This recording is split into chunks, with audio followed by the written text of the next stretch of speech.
દામિની બેન ક્યાં ગયા હતા? બહાર ગઈ હતી. બહારથી હવે રૂમમાં જઈ રહી છું. બહાર ક્યાં ગયા હતા? બહાર કોને કહેવાય? બહાર એટલે બહાર. બહાર ગઈ હતી. બહારથી ઘરે આવી ગઈ. દામિની બેન આ આડાવડા જવાબ છે ને બીજા કોઈકને આપજો. મને બધી ખબર પડે છે. સાચું બોલો કે ક્યાં ગયા હતા? તમારાથી મતલબ તમે આજે કચરો કાઢતા હતા ને, હે કચરો કાઢો ને. મહેરબાની કરીને તમે તમારું કામ કરો. મારી લાઈફમાં ઇન્ટરફિયર કરવાની કોઈ જરૂર નથી. તમારા ભાઈએ મને કચરો કાઢવાનું જ કહ્યું છે તમારા મગજમાંથી. આ તમે જે ફૂલાઈને ફરો છો ને આખા ગામમાં એ હવે નહીં ચાલે. તમારે સચ્ચાઈ તો કહેવી જ પડશે કે ક્યાં ગયા હતા. હે બોલો, સચ્ચાઈ કેવી પડશે? તમે તો એવી રીતે વાત કરી રહ્યા છો કે જાણે હું ખોટું બોલીને બહાર ગઈ હોય. લાગી તો એવું જ રહ્યું છે ને કંઈ. આ ફેસના જે એક્સપ્રેશન છે ને એ કંઈક ઓર આવે છે અને બોલી કંઈક અલગ છે. અને અમારું મગજ ત્યારે સાફ કરશો ને જ્યારે તમારા મગજ જે કાટ ખાઈ ગયો છે એ રિપેર થઈ જાય. એને હું કરાવી લઈશ. તમારા ભાઈએ મને તમારું ધ્યાન રાખવા માટે કહ્યું છે. અને હા, સાથે સાથે મમ્મીએ પણ કે દામિની શું કરે છે ને એનું ખાસ ધ્યાન રાખજે. તો ચલો કહો કે ક્યાં ગયા હતા? તો એમ કહો ને કે મારા બોડીગાર્ડ બનવાનું કહ્યું છે, મારા બેબી સીટર બનવાનું કહ્યું છે.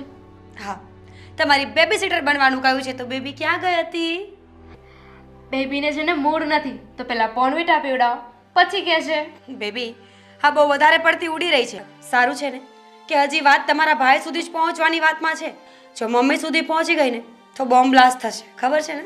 એમ એટલે તમે મને ધમકી મારી રહ્યા છો? હા હા, ખુલ્લી ધમકી આપું છું. મને ધમકી મારી રહ્યા છો તમે? મમ્મી અરે પણ શું છે શું? અરે આ બાજુની સોસાયટીમાં પેલી નિશા છે કે નહીં? નિશા ખબર નહીં. તમે નથી ઓળખતા, નવી રહેવા આવી છે. હા, એ મારી ફ્રેન્ડ બની ગઈ છે. તો એનો મને ફોન આવ્યો હતો. એને મારું કામ હતું બસ, એટલે એને મળવા ગઈ હતી. શું તમે પણ ભાભી, તમારી સાથે તો છે ને મજાક પણ ના કરાય. બહુ ગંદો મજાક કર્યો છે હા દામિની બેન. હવે બીજી વાર ધ્યાન રાખજો. એક કામ કરો, હવે તે છે ને હું કશે એકલી જઈશ જ નહીં. હા છે ને તમારો સાડીનો પલ્લુ છે ને એ મારા કુર્તી સાથે બાંધી દો. આપણે બંને છે ને જ્યાં જવું છે ને તે સાથે જ જઈશું. વેરી ગુડ, ગમ્યું મને. ક્યારે જવું છે આપણે? મારે શોપિંગ કરવા જવું છે ને તો આપણે બંને સાથે જઈશું. બાંધી દો. હવે શાવને પતિએ તમારો સવાલ જવાબ. સીઆઈડી પતિ ગઈ તમારી? ઇન્ક્વાયરી પૂરી થઈ ગઈ તો હવે હું જાઉં? ના, આ નિશા બાજુની સોસાયટીમાં રહે છે ને તો આપણા ઘરે કોઈ દિવસ કેમ નથી આવી? ક્યારેય ના ફોન, ના ઇન્સ્ટા સ્ટોરી, ના વાત. થોડું રિમાઇન્ડ કરો. થોડી વાર પહેલા મેં શું કહ્યું? નવી રેવા આવી છે. નવી ન્યૂ. અચ્છા, તો એક કામ કરીએ, આપણે નિશાના ઘરે જઈએ, થોડી વાર બેસીશું, ચા પાણી પીને પાછા આવી જશું. આમ પણ મને આ નવા માણસો સોસાયટીની આજુબાજુમાં રહેવા આવે ને તો એ લોકોની ઓળખાણ કરવું બહુ જ ગમે. ચાલો.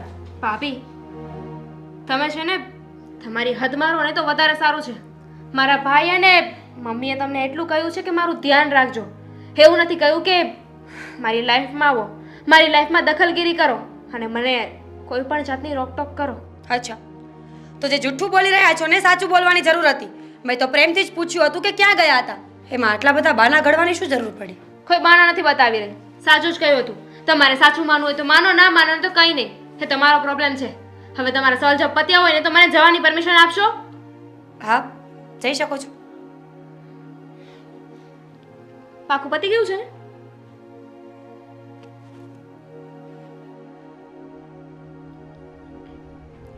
નિશાનો નંબર આપજો પછી મને વોટ્સઅપ કરી દઈશ.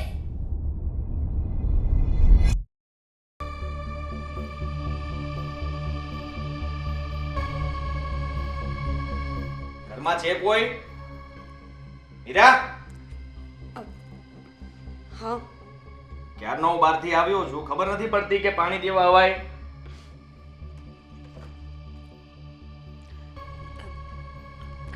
આદિ, હું તમને એક વાત પૂછું? ના ના પૂછો.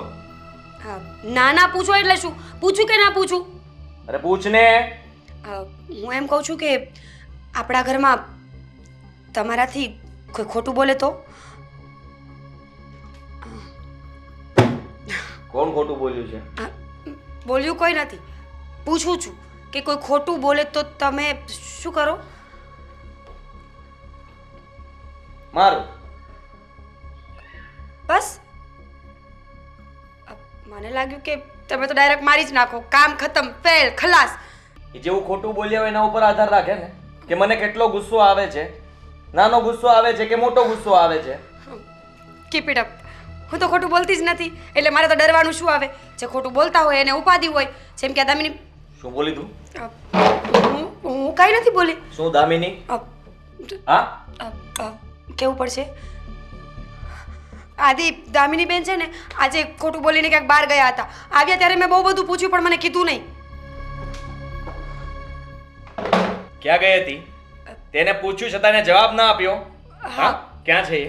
અરે હું પૂછું છું ને હમણાં જોતું. પણ એ મારી વાત તો સાંભળી લો પૂરી. હા, બોલ ફટાફટ. તમને તો બસ કંઈ કહેવાની વાર હોય. મને શું ડરાવો છો તમે એમાં? હા, તું બોલ ને, આગળ જલ્દી બોલવાનું હોય એ. હા, તો તમે મને કહ્યું હતું ને કે દામિની ગમે ત્યાં જાય ગમે તે કરે તો ધ્યાન રાખવાનું. તો હું એમનું ધ્યાન રાખતી હતી. આજે બહાર જઈને આવ્યા ને તો મેં પૂછ્યું, પ્રેમથી પૂછ્યું કે દામિની બેન તમે ક્યાં ગયા હતા? તો એમણે મને જવાબ ના આપ્યો. એટલે મેં વળીને આ સવાલ 300 થી 400 વખત કર્યો, પણ જવાબ તો તોય ના આપ્યો. તો જવાબ શું આપ્યો એ કહીશ મને? હા, કહું ને.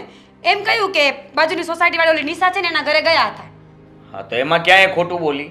પણ બાજુની સોસાયટીમાં નિશા હોય તો મને તો ખબર હોય ને. ક્યારેય ફોન નહીં, ક્યારેય વાત નહીં. નિશા આપણા ઘરે તો કોઈ દિવસ ન આવી. દામિની બેન ત્યાં જતા હોય તો એને પણ આપણા ઘરે તો આવવું જ પડે ને. આવું જ પડે. દામિની ઉપર ધ્યાન રાખજે બરાબર. એણે મને કહ્યું છે કે તમે છે ને આ છેડો મારી કુર્તી સાથે બાંધી લો, આપણે બંને સાથે ફરીશું. એવું કરું? પણ હજી એક વાત છે, કહી દઉં? હા, દામિની બેન એમ કહેતા હતા કે નિશા હજુ નવી રહેવા આવી છે. તો બની શકે ને કે નવી રહેવા આવી હોય તો પણ આપણા ઘરે ન આવી હોય. કદાચ શરમાતી હોય ને, એટલે આપણા ઘરે ન આવી એવું બની શકે. ખબર નહીં સાચું શું ને ખોટું શું. હા, તો તમે પૂછ્યું એટલે મેં કહી દીધું. બાકી જો મારા મનમાં એવું કંઈ નથી કે દામિની બેન ખોટું બોલે છે. શું કે નિશા આપણા ઘરે શું કામ નથી આવતી એ?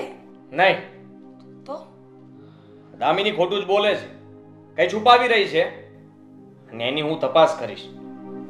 જો દામિની પૂછપરછ હું કરીશ ને તો મારો હાથ ઉપડી જશે.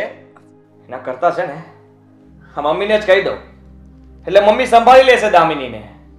તારાથી તો કઈ થશે નહીં, કારણ કે તું તો નિશામાં અટવાયેલી છે. ક્યાં છે નિશા રામ જાણે. મારો નિશાની નિશાની નથી અને એને નિશા કરે છે. ધ્યાન રાખતા તો આવડતું નથી કઈ ઘરમાં. જા અહીંયાથી. જાઉં છું. નિશાનો નંબર મળે તો આપો. માર ખાવો છે તો જા.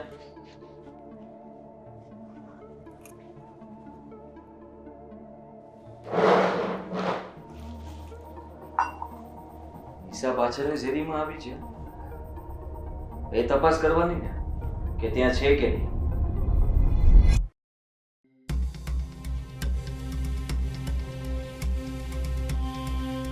બોલો રઘુભાઈ, આપણે પેલા ઝવેરભાઈના રૂપિયા આવી ગયા વ્યાજ સહિત?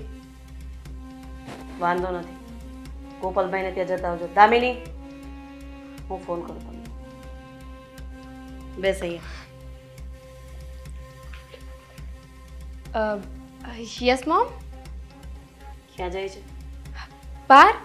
મારે તારી સાથે એક વાત કરવી હતી. પૂછો ને.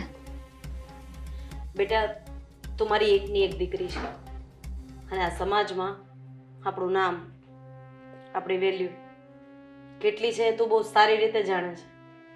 એટલે મેં તને જે પ્રમાણે છૂટછાટ આપી છે એનો કોઈ પણ જાતનો ગેરઉપયોગ કર્યો છે તો પછી મારાથી ભૂંડી બીજી કોઈ નહીં હોય.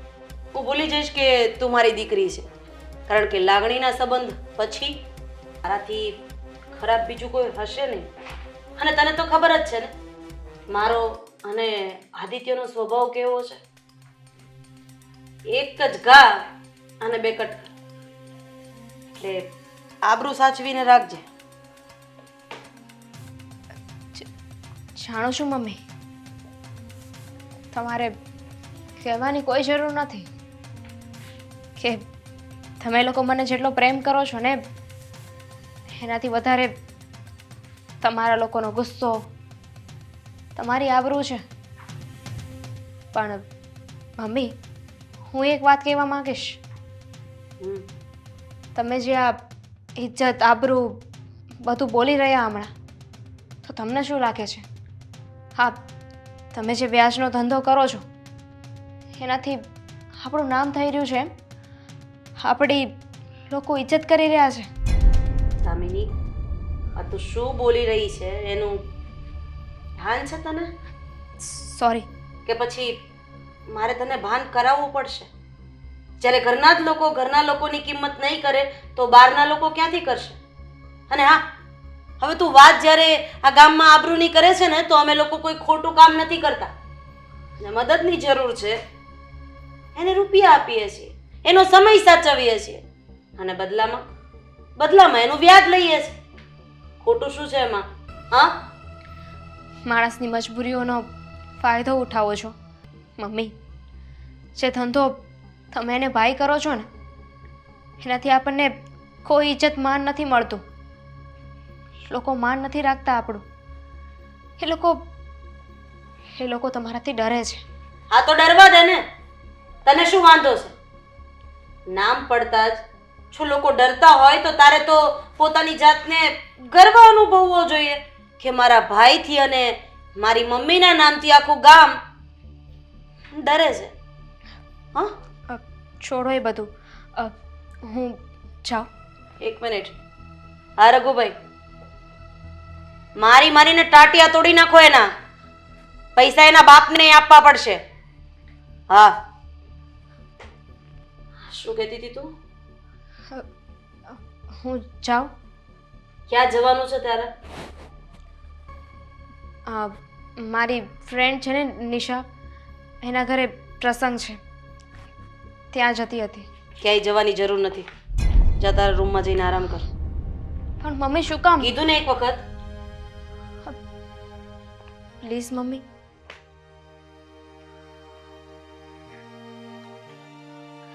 મમ્મી, એક કામ કરો, હું ફોન કરીશ ને તો એ માનશે નહીં. એક કામ કરો, તમે જ ફોન કરીને ના પાડી દો. હું ફોન લગાવીને આપું છું ને, તમે કહી દેજો કે મને મારી દીકરી ઉપર વિશ્વાસ નથી. હાલ. જઈ આવજા અને વહેલી પાછી આવી જજે. પાક્કું ને? આજે જે વાત કરી ને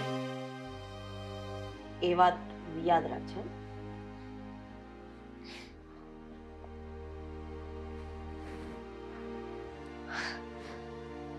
સાથે ડ્રાઈવર લેતી જજે. ડ્રાઈવરને તો મેં મોકલી દીધો છે ક્યારનો. હેલો મિત્રો, જો તમને અમારો વિડીયો પસંદ આવ્યો હોય તો અમારી ચેનલને લાઈક કરો, શેર કરો અને સબસ્ક્રાઇબ કરો. Thank you.